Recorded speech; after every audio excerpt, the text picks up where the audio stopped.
Welcome बच्चों, कैसे हैं आप सब लोग। आज इस वीडियो में हम एक बहुत ही इम्पोर्टेंट टॉपिक के ऊपर बात करने वाले हैं।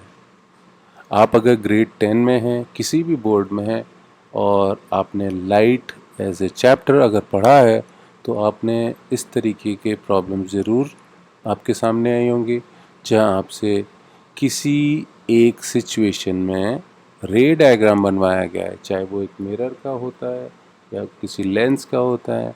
लेंस ये कॉन्वेक्स लेंस है या कॉनकेव लेंस है।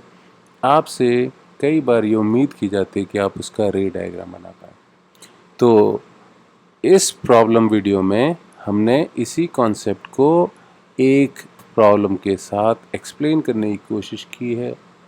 सारे तरीके के सिनेरियोज तो हम आज नहीं कवर कर पाएंगे, बट इस प्रॉब्लम से मुझे उम्मीद है आप ये कॉन्सेप्ट बखूबी समझ पाएंगे और अपने दम पर खूब सारे क्वेश्चंस को आप आगे सॉल्व कर पाएं। तो चलो देखते हैं ये प्रॉब्लम कैसे सॉल्व करनी है। इस क्वेश्चन में दिया है कि एक हमारा कॉनकेव लेंस है जिसकी फोकल लेंथ 15 सेंटीमीटर है और इमेज उसकी 10 सेंटीमीटर दूर लेंस से बनी है। तो हमसे पूछा गया है कि ऐसी इमेज बनाने के लिए हमारा ऑब्जेक्ट कहाँ रखा गया होगा और इसका रे डायग्राम कैसा लगेगा। इस क्वेश्चन को करने से पहले हमें थोड़ी सी कॉनकेव लेंस की समझ तो होनी ज़रूरी है। और आप ये जानते हैं कि कॉनकेव लेंस जो हैं हमारे डाइवर्जिंग लेंस कहलाते हैं और डाइवर्जिंग लेंस का काम है लाइट को फैला देना। तो जब वो लाइट को फैलाते हैं तो वो ऐसा लगता है कि वो एक ऐसी जगह से आती हुई दिखाई देती है जिस पॉइंट को हम बोलते हैं फोकस। तो जो इमेज एक कॉनकेव लेंस बनाता है वो इमेज हर सिनेरियो में एक वर्चुअल इमेज होती है, यानी वो एक रियल इमेज नहीं होती है। वो इमेज एक स्क्रीन पे नहीं उतारी जा सकती, वो सिर्फ दिखती है जैसे एक शीशे के अंदर हमें इमेज दिखाई देती है। और दूसरी बात जो इमेज के बारे में हम समझ सकते हैं वो जो कॉनकेव लेंस के द्वारा बनती है वो ये कि वो हमेशा एक इरेक्ट या सीधी खड़ी हुई इमेज होती है।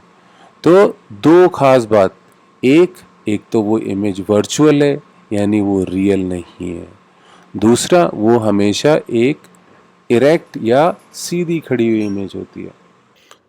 तो बच्चों जो दी हुई इंफॉर्मेशन है उससे हम ये बात तो जानते हैं कि हमको फोकल लेंथ पता है जो है 15 सेंटीमीटर, और दूसरी बात जो हमें पता है कि इमेज जो है 10 सेंटीमीटर दूर बनी है लेंस से। ये जानकारी हमको है कि इमेज उसी तरफ बनेगी जिस तरफ आपका ऑब्जेक्ट है, क्योंकि ये वर्चुअल है। लेंस में वर्चुअल इमेज मतलब जिस तरफ ऑब्जेक्ट है उसी तरफ आपकी इमेज बनेगी। रियल इमेज तब बनती है जब आप कॉन्वेक्स लेंस यूज़ करते हैं और वो दूसरी तरफ बनती है। तो एक जानकारी हमको ये पता चली। और दूसरी बात ये कि जो क्योंकि ये एक कॉनकेव लेंस है तो इसकी फोकल लेंथ और इमेज दोनों एक ही तरफ हैं। तो दोनों ही वैल्यूज़ अगर आप देखें तो वो एक नेगेटिव वैल्यू के साथ यूज़ की जाएंगी। और वो कहाँ यूज़ करेंगे हम यूज़ करेंगे उन्हें एक लेंस फॉर्मूला के अंदर।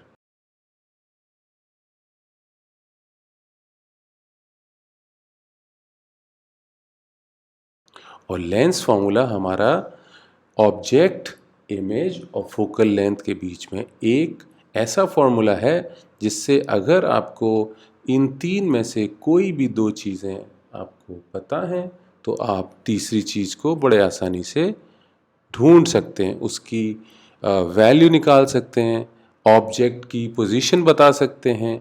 अगर आपको इमेज और फोकल लेंथ दिया है, अगर ऑब्जेक्ट और फोकल लेंथ पता है तो आप इमेज डिस्टेंस निकाल सकते हैं। अगर आपको इमेज और ऑब्जेक्ट दोनों की पोजीशन पता है तो आप ये भी बता सकते हैं कि वो किस तरीके का लेंस है, वो एक कॉनकेव लेंस है या वो कन्वेक्स लेंस है। वो सारी चीज़ें हम इसकी मदद से निकाल सकते हैं। पहला काम हमारा इसमें लेंस फॉर्मूला लगा के है अपने ऑब्जेक्ट की पोजीशन डिटरमिन करना, क्योंकि वही चीज़ है जो हमको नहीं दी हुई है, जो हमने इस तरह से निकाली। एक बार आपने ऑब्जेक्ट की पोजीशन निकाल ली तो अब आपका रे डायग्राम बनाने का रास्ता क्लियर हो गया है।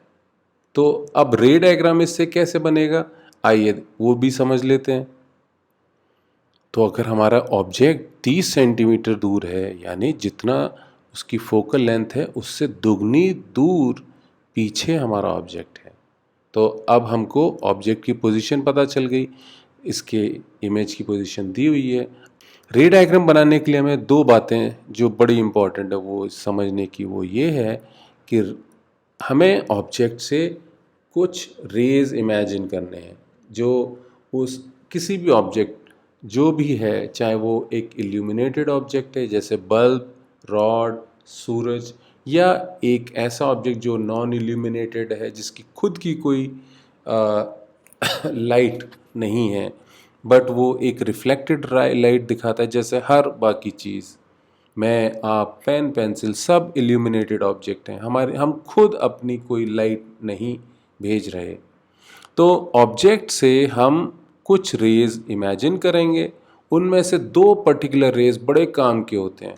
एक रे ऐसा जो प्रिंसिपल एक्सिस के पैरेलल हो, और इसके साथ क्या होती है एक खास बात, वो ये कि अगर ऐसी एक रे आप इमेजिन करें जो प्रिंसिपल एक्सिस के पैरेलल है और वो किसी डाइवर्जिंग लेंस यानी कॉनकेव लेंस से जाके टकराती है, तो उसके अंदर जो डाइवर्जन होता है वो ऐसा लगता है कि वो डाइवर्जेंस उस प्रिंसिपल फोकस से स्टार्ट हुआ है, यानी उस रे का जो रास्ता है वो ट्रेस किया जा सकता है प्रिंसिपल फोकस से। और दूसरी जो खास रे है वो है जो आप उसी ऑब्जेक्ट के हेड से ऑप्टिकल सेंटर यानी लेंस का ठीक जो सेंटर है उसकी तरफ आप उस एक रे को आप डायरेक्ट करें, बनाएं, ताकि वो रे बिना किसी बेंड किए सीधा अपना रास्ता ढूंढते चले जाए।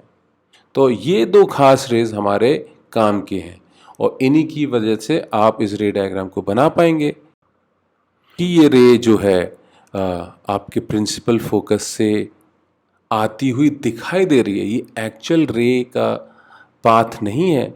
तो जहाँ से ये प्रिंसिपल फोकस है और जो आपका लेंस पे जहाँ ये मीट कर रही है वहाँ तक के रास्ते को हम एक डॉटेड रे बना देते हैं, ये जताने के लिए कि ये एक्चुअल लाइट का पाथ नहीं, लाइट यहाँ से आती हुई दिखाई पड़ेगी। दूसरा, हमने ये जो रे है ऑप्टिकल सेंटर से पास किया और हमने ये नोट किया कि ये रे ऐसे ही सीधा चले जाएगी। अब आपके सामने दोनों रेज हैं और आपको ये देखना है कि ये दोनों रेज कहाँ पे एक दूसरे को काट रही हैं।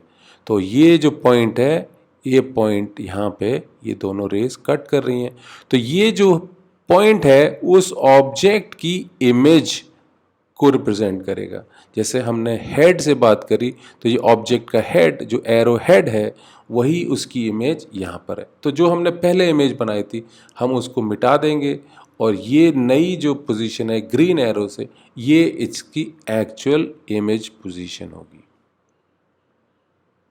अब रे डायग्राम के प्रोसेस को फिर से क्विकली समराइज करते हुए हमने दो रेज इमेजिन करे, एक रे पैरेलल जो प्रिंसिपल एक्सिस के पैरेलल है वो डाइवर्ज करी, वो डाइवर्ज ऐसे करी जैसे वो एक प्रिंसिपल फोकस से आती हुई दिखाई देगी, इसीलिए हमने उसको एक स्ट्रेट पाथ फोकस से स्टार्ट करते हुए और लेंस के थ्रू होते हुए उसका एक डाइवर्जिंग पाथ बना दिया।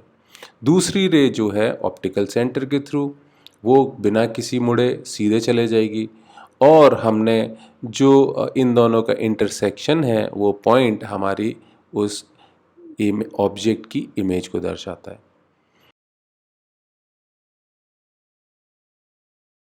अब आप बाकी चीज़ों इस पे हाईलाइट कर सकते हैं कि हमारा ऑब्जेक्ट इमेज इधर है, हमारा ऑब्जेक्ट इधर है, हमारा ऑप्टिकल सेंटर इधर है और ये हमारा प्रिंसिपल एक्सिस है।